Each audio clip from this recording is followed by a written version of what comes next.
Hi guys, इस video में हम बहुत इंपॉर्टेंट प्रॉब्लम सॉल्व करेंगे जो मिनिमम स्पैनिंग ट्री पे बेस्ड है, जिसके लिए प्रिम्स एल्गोरिथम इस्तेमाल करेंगे। तो पहले प्रॉब्लम देखते हैं एक बार और फिर समझते हैं मिनिमम स्पैनिंग ट्री क्या होता है, फिर समझते हैं प्रिम्स एल्गोरिथम क्या होता है और कैसे वो इस प्रॉब्लम को सॉल्व करता है।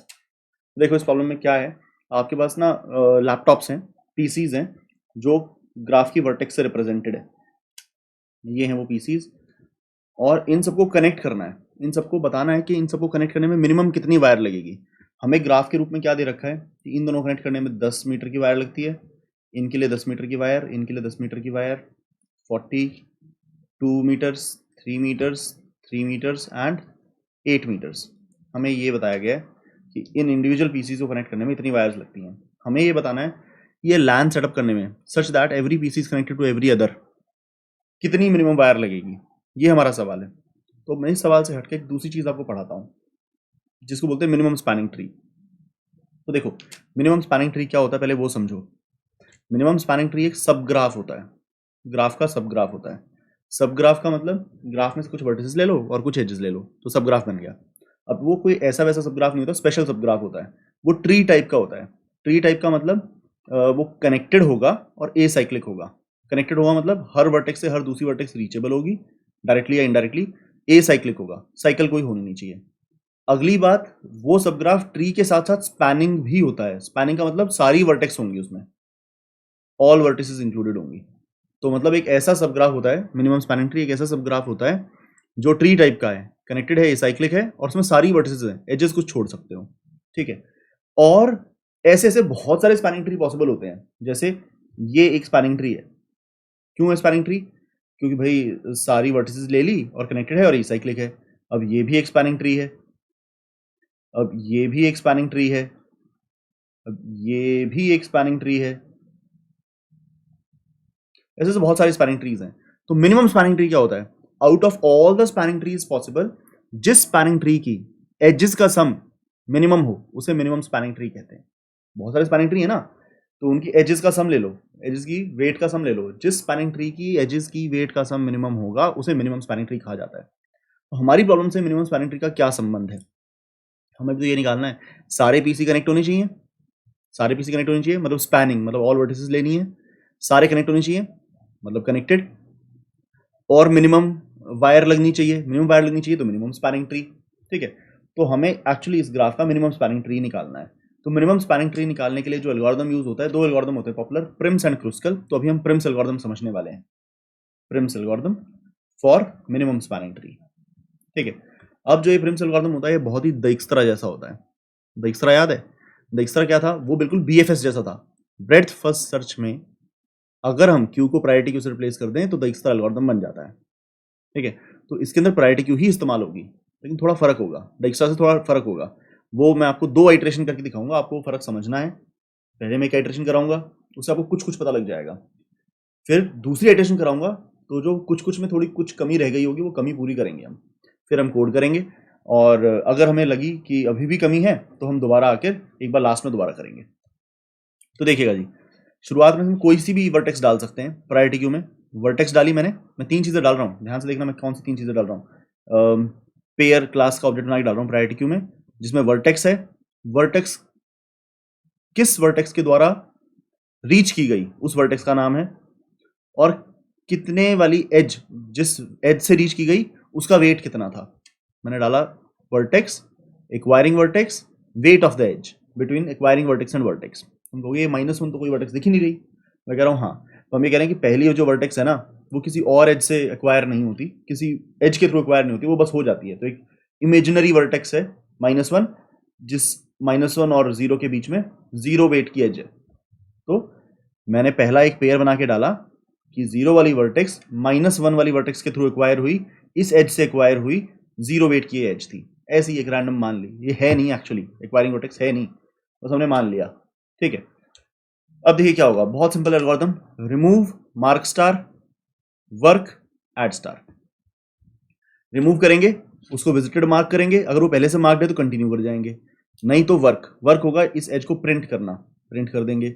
और ऐड स्टार, 0 के नेबर्स को, अनविजिटेड नेबर्स को ऐड कर देंगे। तो लाइए करते हैं इसे। रिमूव, रिमूव कर दिया, मार्क कर दिया, वर्क प्रिंट करो। तो वर्क हमेशा करेंगे हम, हमेशा इस एज को प्रिंट करेंगे हम, लेकिन इस बार नहीं करेंगे क्योंकि ये जो एक्वायरिंग वर्टेक्स थी ना, ये नकली है, ये फ्रॉड है। तो बस पहली बार हम प्रिंट नहीं करेंगे, वर्क नहीं करेंगे, उसके बाद काम करेंगे। ऐड नेबर्स, 0 के नेबर्स को ऐड करो, दो नेबर है 1 एंड 3, दोनों ही अनविजिटेड है, दोनों को ऐड करो।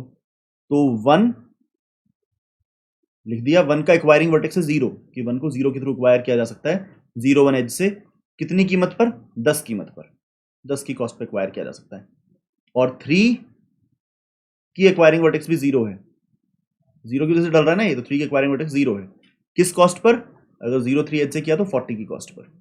तो डेक्स्ट्रा और इसमें क्या फर्क होता है? डेक्स्ट्रा में जो सेकंड चीज थी वो पाथ सो फार होता था, वो ऐड होते हुए जाता था, तो इसमें ऐड होते हुए नहीं जाता। इसमें बस ये जो वर्टेक्स थी वो यहाँ पर आ जाएगी। उसमें क्या होता था, जो पुराना पाथ सो फार है उसमें नेबर ऐड होकर पाथ सो फार बनता था, पुराने वेट में एज का वेट ऐड होकर यहाँ वेट आता था। तो इसमें ऐसा कुछ नहीं होगा, सिंपल एज का वेट यहाँ डल जाएगा, पुराने वेट में ऐड नहीं होगा। दोबारा ध्यान से सुन लो, डेक्स्ट्रा में क्या होता था, पुराने वेट में एज का वेट ऐड होकर यहाँ आता था। इसमें ऐसा नहीं होगा, इसमें सिर्फ ये वेट डल जाएगा, पुराने वेट से कोई संबंध नहीं है। डेक्स्ट्रा में क्या होता था, यहाँ पर पाथ सो फार होता था, पुराने पाथ सो फार में नेबर का नाम ऐड होकर यहाँ डलता था। इसमें ऐसा कुछ नहीं है, सिर्फ पुरानी वर्टेक्स का नाम यहाँ डल जाएगा कि ये नई vertex 1 can be acquired via 0 at the cost of 10 via 0 1 edge. ठीक है, अब ये प्रायोरिटी क्यू है, पहले कौन निकलेगी? जिसका वेट कम हो वो पहले निकलेगी। तो रिमूव मार्क वर्क, वर्क क्या है? प्रिंट करो, 1 0 के थ्रू एक्वायर करी 1 0 एट द रेट 10, तो ये तुम्हारा वर्क हो गया, ये वाली एज तुमने लिख दी। ठीक है, अब इसके नेबर्स, इसके नेबर 1 के नेबर हैं 0 एंड 2, 0 तो पहले ही हो चुका, तो 2 को डालो। 2 एक्वायर हो सकता है 1 के थ्रू 10 की कीमत पर, 2 एक्वायर होता है 1 के थ्रू 10 की कीमत पर, हो सकता है। ठीक है, अब ये दोनों को देखते हुए पहले कौन बाहर आएगा? इसका वेट 10 है, उसका वेट 40 है, प्रायोरिटी क्यू, तो ये बाहर आएगा, 2 निकला। रिमूव मार्क, लगाया मार्क, मार्क हो गया। अब वर्क, वर्क है 2 को एक्वायर किया जा सकता है 1 एट द रेट 10, ये वाली एज प्रिंट कर दी, बहुत बढ़िया। अब 2 के नेबर्स 1 एंड 3, तो 1 तो हो चुका, 3 को डाल देंगे, 1 तो हो चुका ना, 3 को डाल देंगे। 3 can be acquired via 2 eight the cost of 10, तो देखो अभी अमेजिंग चीज मिली है, 3 can also be acquired via 0 at the cost of 40, but 3 can be acquired via 2 eight the cost of 10, तो ऑफकोर्स हम इसको प्रेफर करेंगे, 3 सस्ते में एक्वायर हो जाएगा। ठीक है, remove mark work and add neighbours, 0 2 और 4 इसके नेबर्स हैं, तो 0 और 2 डन है, 4 को हम डाल देंगे।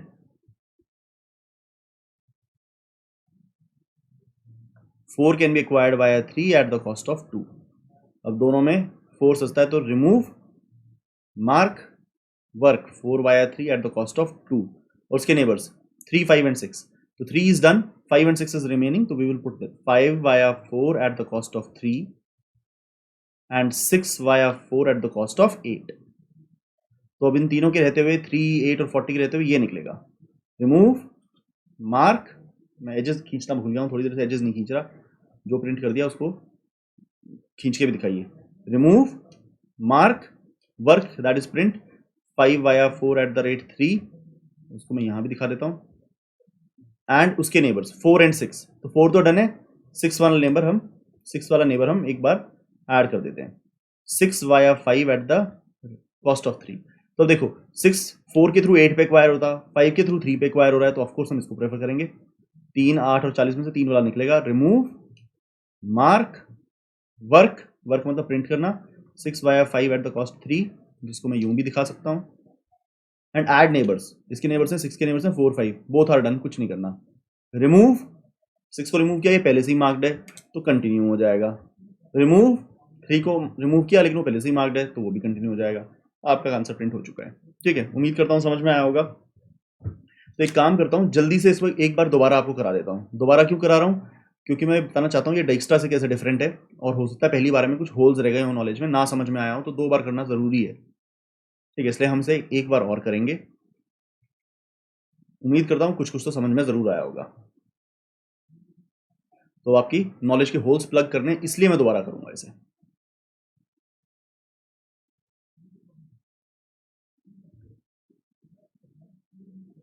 ठीक है जी, ये है आपका।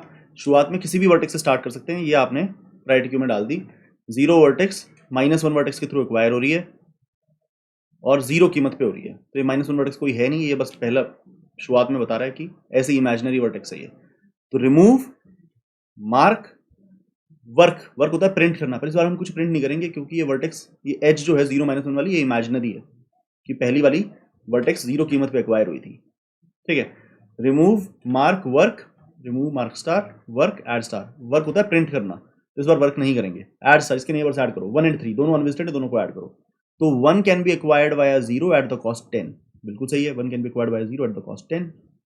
और दूसरा नेबर इसका 3 can be acquired via 0 at the cost 40, जो कि सच्ची बात है। प्रायोरिटी क्यों, तो ये निकलेगा remove mark work which is printing 1 via 0 at the cost 10, correct, work कर दिया। अब 1 के नेबर्स को ऐड करो, ऐड स्टार, 0 एंड 2 दो नेबर्स हैं, 0 हो चुका, 2 को ऐड करो, 2 वाया 1 एट द कॉस्ट 10। अब निकलेगा 2, remove mark, mark work, work मतलब प्रिंट करो, 2 via 1 at the cost 10, edge खींच दो। 2 के नेबर्स 1 एंड 3, 1 is done, तो we would take 3, 3 via 2 at the cost 10. Important moment in the algorithm, 3 can also be acquired via 0 at the cost 40 and 3 can also be acquired via 2 at the cost 10. Of course, we will prefer this one. Remove mark work and 3 के neighbors 0, 2 and 4, 0 and 2 are done, we will take 4, 4 via 3 at the cost 2. Remove priority क्यों ना, तो 4 और 3 रह गए, इसकी cost 2 है, इसकी 40, तो ये निकलेगा remove mark work add neighbors, 4 के neighbor हैं 3, 5 and 6, 3 is done, we will take 5 and 6, 5 via 4 at the cost 3, 6 via 5 at the cost 8। ठीक है, अब ये 3, 8 और 40 है, कॉस्ट 5 निकलेगा, रिमूव मार्क वर्क। अब 5 के neighbors 4 and 6, 4 is done, we will take 6, 6 via 5 at the cost 3, remove mark work, 6 via 5 at the cost 3। 6 के neighbors 4 and 5 both are done, कुछ नहीं करना। रिमूव, पहले से ही मार्क्ड है तो कंटिन्यू, रिमूव पहले से ही 3 मार्क्ड है तो कंटिन्यू। खत्म हो गया, ये आप प्रिंट कर चुके हैं। लाइए इसे अब कोड करें।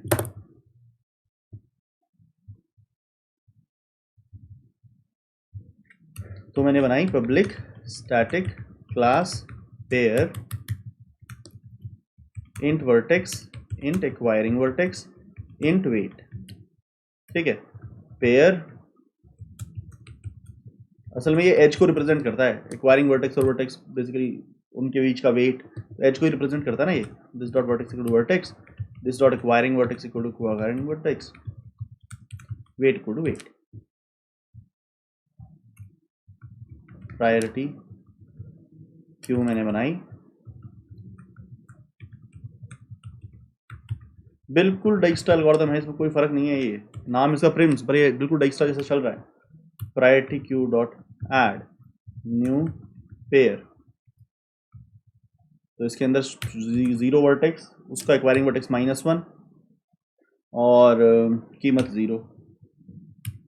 बूलियन का विजिटर ले लीजिए।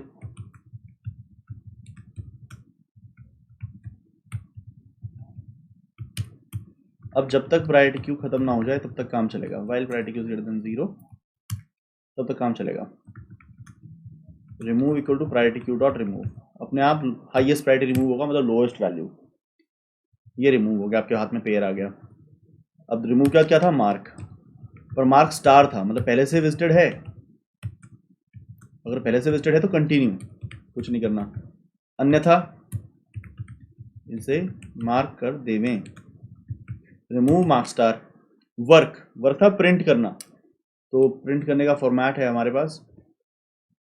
प्रिंट कैसे करना है, ये डैश लगाकर at the rate weight system dot out dot print line remove dot vertex dash remove dot acquiring vertex remove dot weight और ब्रैकेट बंद। लेकिन ये तभी करना है जब एक्वायरिंग वर्टेक्स नॉट -1 हो, इज नॉट इक्वल टू -1। सबसे शुरुआत में एक्वायरिंग वर्टेक्स -1 है ना, तो उस बार कुछ करना नहीं। अब neighbours for edge E in graph of remove dot vertex, जो रिमूव हुआ था उसकी नेबर्स को देखा और उसके भी अनविजिटेड नेबर्स को देखा, E dot neighbour must be false, it must not be visited, तो उसको प्रायोरिटी क्यू में ऐड कर दें। प्रायोरिटी क्यू में ऐड करें न्यू पेयर नेबर विजिट होगा, किस वर्टेक्स से एक्वायर हुआ है, रिमूव डॉट वर्टेक्स से एक्वायर हुआ है, किस कीमत पे हुआ है, ई डॉट वेट पर हुआ है। तो डाइक्स्ट्रा में क्या फर्क है इसमें और डाइक्स्ट्रा में, इस लाइन पे फर्क है। उसमें पुराने वेट में ये वेट ऐड करते थे, इसमें सिर्फ इस एज का वेट रहेगा। उसमें यहाँ पर पुराने पाथ में नेबर का नाम ऐड करते थे, इसमें बस हम ये बताएंगे एक्वायरिंग वर्टेक्स, किस वर्टेक्स से आप एक्वायर हो रहे हो। तो more less this is done, तो I will take a copy and give it a run. अगर कोई कंपाइल टाइम एरर होगी तो हमें मिल जाएगी। हाँ जी, कहीं पर एक कंपाइल टाइम एरर है, मैंने पीए बोल दिया प्रायोरिटी क्यू की जगह। एक और बार चला के देखते हैं। एक और गलती मुझे मालूम है, हमने इसमें गड़बड़ क्या की है, ये देखिए, ये कंपेरेबल इंप्लीमेंट नहीं किया, प्रायोरिटी क्यू चल नहीं सकती। इम्प्लीमेंट्स कंपेरेबल ऑफ, अब ये किसी को बात समझ में ना आ रही हो तो हैश मैप हीप में मैंने कंपेरेबल कंपैरेटर का वीडियो डाला है, आप जाकर देख कर आइए कि क्यों प्रायोरिटी क्यू को इस्तेमाल ज़रूरत होती है कंपेरेबल की। तो इसको मैं समझाऊंगा नहीं। जब भी प्रायोरिटी क्यू के अंदर आप कोई और ऑब्जेक्ट यूज़ करते हो तो आप कंपेरेबल इंटरफेस इंप्लीमेंट करना पड़ता है। क्यों करना पड़ता है, इसकी detail discussion hash map heap की उस वीडियो के अंदर है, जिसका नाम है कंपेरेबल वर्सेस कंपैरेटर। ऐसी एक वीडियो है, तो मैं आपसे रिक्वेस्ट करूंगा आप प्लीज़ वो वीडियो देख कर आइए। यहाँ समझाऊंगा तो बच्चे कुछ बोर होंगे। तो कंपेरेबल किया, हमने रन किया, कुछ चल रहा है, अब सबमिट करके देखते हैं। तो एक्सेप्ट हो रहा है। उम्मीद करता हूँ समझ में आया होगा, उम्मीद करता हूँ मज़ा आया होगा, उम्मीद करता हूँ ये समझ में आया होगा ये डाइक्स्ट्रा से कैसे डिफरेंट है। तो मिलते हैं अगले सवाल में। Thank you very much. अच्छा, एक रिक्वेस्ट रहेगी मेरी आपसे, आप ना ग्राफ दो तीन ग्राफ्स लेकर डाइक्स्ट्रा और प्रिम्स के आंसर्स प्रिंट कर लीजिए और देखिए डाइक्स्ट्रा प्रिंट अलग अलग आ रहा है कि नहीं आ रहा है। जैसे मेरी एक रिक्वेस्ट पता क्या रहेगी, इस एग्जाम्पल में डाइक्स्ट्रा भी वही दे रहा है और प्रिम्स भी वही दे रहा है, ठीक है। मैं अगर ये एज अगर 25 की कर दूँ तो डाइक्स्ट्रा और प्रिम्स का जवाब बदल जाएगा, ठीक है। तो आप प्लीज़ वो करके देखें। अगर मैं इसे 25 कर दूंगा तो डाइक्स्ट्रा और प्रिम्स का जवाब बदल जाएगा। तो ड्राई रन करके देखिएगा, आप उस डिफरेंस को समझिए। मिलते हैं अगले सवाल में। Thank you very much.